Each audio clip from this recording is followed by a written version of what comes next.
Oke, izin mulai ya. Assalamualaikum warahmatullahi wabarakatuh. Perkenalkan, nama saya Adrian Imam Sulyasa dengan NIM 047 dan beserta teman saya. Mungkin bisa dimulai. Saya Dimas Sutra, NIM 045. Saya Jenny dengan NIM 046.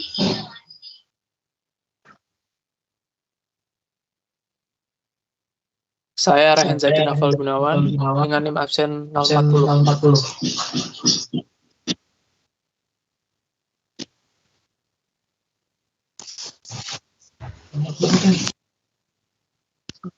Jadi di sini kami akan mempresentasikan perencanaan galangan bahana Nusantara di Jepara. Bisa di next.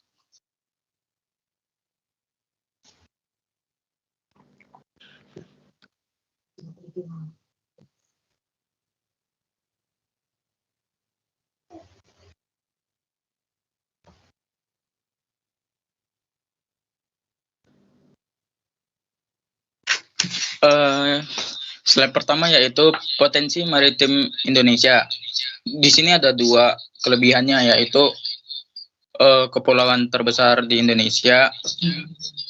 Yang pertama, lalu yang kedua pentingnya sektor kelautan. Next.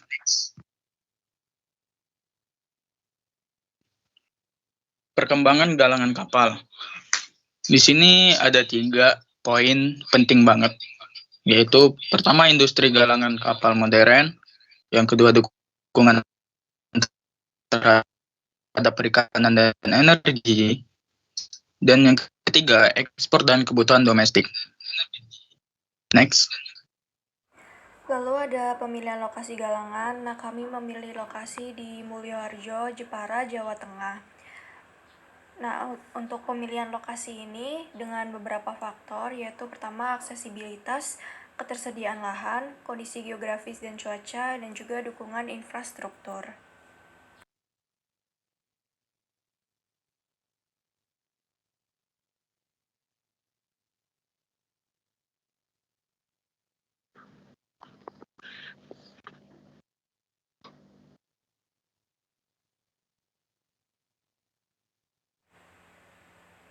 Lalu ada dana galangan, seperti yang bisa dilihat di PPT. Kita ada graphing dock 1 dan 2, lalu ada slipway 1, ada slipway 2, workshop 1, workshop 2, warehouse 1, warehouse 2, kantor, dan juga mes. Dengan ukuran yang sudah tertera.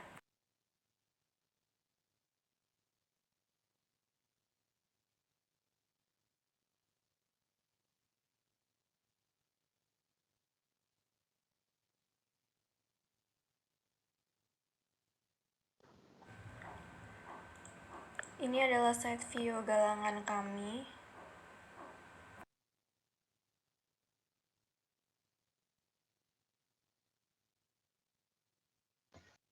Kemudian ada fasilitas galangan. Yang pertama ada dok kapal. Dok kapal merupakan tempat di mana kapal dapat dimasukkan dan ditarik keluar dari air untuk perawatan dan perbaikan. Yang kedua ada workshop dan gudang yang berfungsi sebagai penyimpanan peralatan, material, dan perlengkapan yang dibutuhkan dalam proses pembuatan dan perbaikan kapal. Kemudian ada dermaga. Dermaga merupakan area di mana kapal dapat berlabuh untuk melakukan kegiatan bongkar muat barang atau perbaikan tanpa harus mengeluarkan kapal dari air. Kemudian ada fasilitas docking dan pencucian. Fasilitas ini digunakan untuk membersihkan bagian bawah kapal dari kerak dan kotoran laut yang menempel. Kemudian fasilitas pendukung di galangan kapal. Yang pertama ada area penyimpanan material dan peralatan. Tempat untuk menyimpan material bangunan kapal, komponen mesin, dan peralatan kerja. Yang kedua ada fasilitas pemeliharaan dan perbaikan mesin. Area yang dilengkapi dengan peralatan untuk perawatan dan perbaikan mesin-mesin galangan kapal. Kemudian ada ruang dan kantor administrasi. Fasilitas untuk mendukung aktivitas administrasi, pengelolaan proyek, dan komunikasi internal, seperti ruang kantor untuk staf, manajer, insinyur, dan pekerjaan administrasi lainnya. Yang keempat, ada fasilitas keamanan dan kesehatan.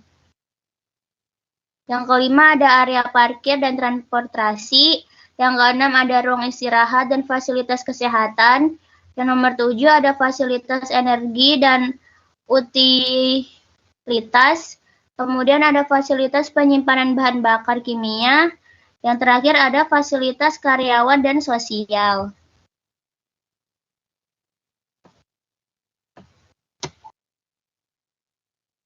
Next. Oke, selanjutnya di sini saya akan menjelaskan terkait anggaran biaya. Yang pertama biaya pembangunan luas lahan keseluruhan dengan ukuran yang sudah tertera di PowerPoint dengan harga per meter 350.000 dan total biaya 32.200.000.000. Kantor dengan harga per meter 4 juta, total biaya 13.200.000.000.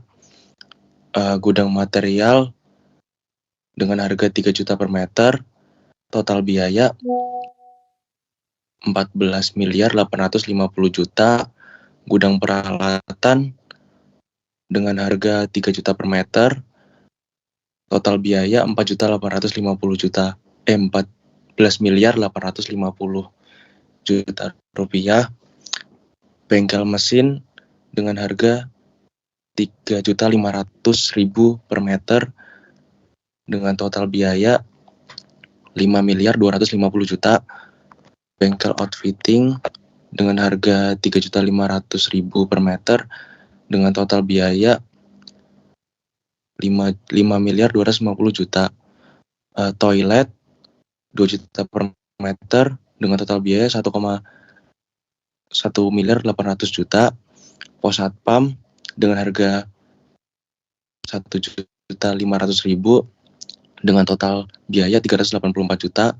Parkiran 1 juta per meter dengan total biaya 500 juta. Bengkel listrik 3 juta per meter dengan total biaya 4.200.000.000. Fasilitas medis 4 juta per meter dengan total biaya 192. Musola 2 juta per meter dengan total biaya 600 juta. Yang terakhir mes 4 juta per meter dengan total biaya 25.200 juta dengan total keseluruhan 124.576.000.000. Selanjutnya, next. Yang selanjutnya anggaran biaya terkait alat bantu galangan. Jenis alatnya multipurpose, macam-macam alatnya. Yang pertama itu kren dengan harga 500 juta, yang kedua forklift dengan harga 300 juta, yang ketiga itu truk dengan harga 800 juta. Untuk peti kemas, yang pertama itu kontainer kren dengan harga 600 juta, yang kedua rubber trade gantry dengan harga 150 juta, yang ketiga itu chassis dengan harga 200 juta. Selanjutnya curah kering, yang pertama itu conveyor dengan harga 300 juta, yang kedua dump truck FM517 HSK dengan harga 800 juta, yang ketiga itu hopper dengan harga 30 juta. Total alat bantu galangan itu 3.680.000.000. Selanjutnya ada biaya konstruksi lainnya. Yang pertama itu jalan akses dengan harga 2.500.000.000, sistem listrik dengan harga 2 miliar, sistem air dengan harga 2 miliar, sistem drainase dengan harga 2,2 miliar dengan total biaya 8.700.000.000.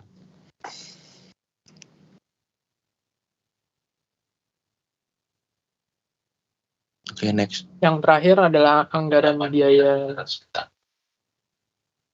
biaya pada pekerja dengan estimasi tenaga kerja setiap dok 120 dikali dengan 4 dok sama dengan 480 orang, ditambah jumlah pekerja kantor 200 orang dengan gaji rata-rata per orang 5.500.000 per bulan. Dengan begitu total biaya gaji tahunan adalah 13 miliar. Yang kedua adalah biaya energi. Yang pertama biaya energi listrik, yaitu diperkirakan 2 miliar per tahun, dan juga biaya bahan bakar dengan estimasi 2 miliar per tahun. Dan yang ketiga adalah biaya perbaikan dan perawatan.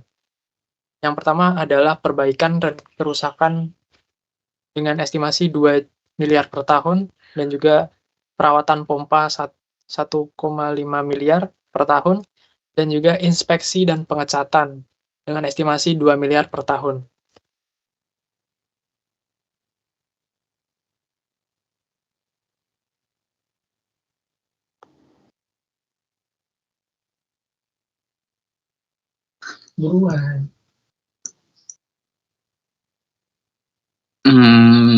Jadi kesimpulannya yaitu perencanaan galangan kapal bahan Nusantara di Jepara yang dirancang untuk memenuhi kebutuhan industri perkapalan Indonesia. Sebagai negara maritim terbesar, memerlukan galangan kapal yang mampu memproduksi, memelihara, dan memperbaiki kapal-kapal niaga, penumpang, maupun militer. Laporan ini menekankan pentingnya pemilihan lokasi strategis, desain fasilitas yang efisien, serta penerapan teknologi ramah lingkungan untuk memastikan operasional yang optimal dan berkelanjutan. Fasilitas utama yang direncanakan meliputi dry dock, workshop, gudang, dermaga, dan area penyimpanan bahan baku. Selain itu, aspek keuangan, keselamatan kerja, dan pengelolaan limbah menjadi fokus untuk mendukung efisiensi dan keberlanjutan operasional. Dengan pendekatan ini, galangan kapal diharapkan mampu memenuhi standar internasional sekaligus memberikan kontribusi signifikan terhadap sektor maritim nasional.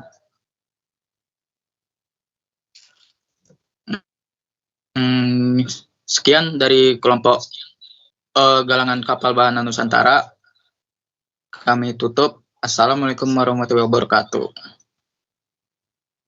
Waalaikumsalam warahmatullahi wabarakatuh.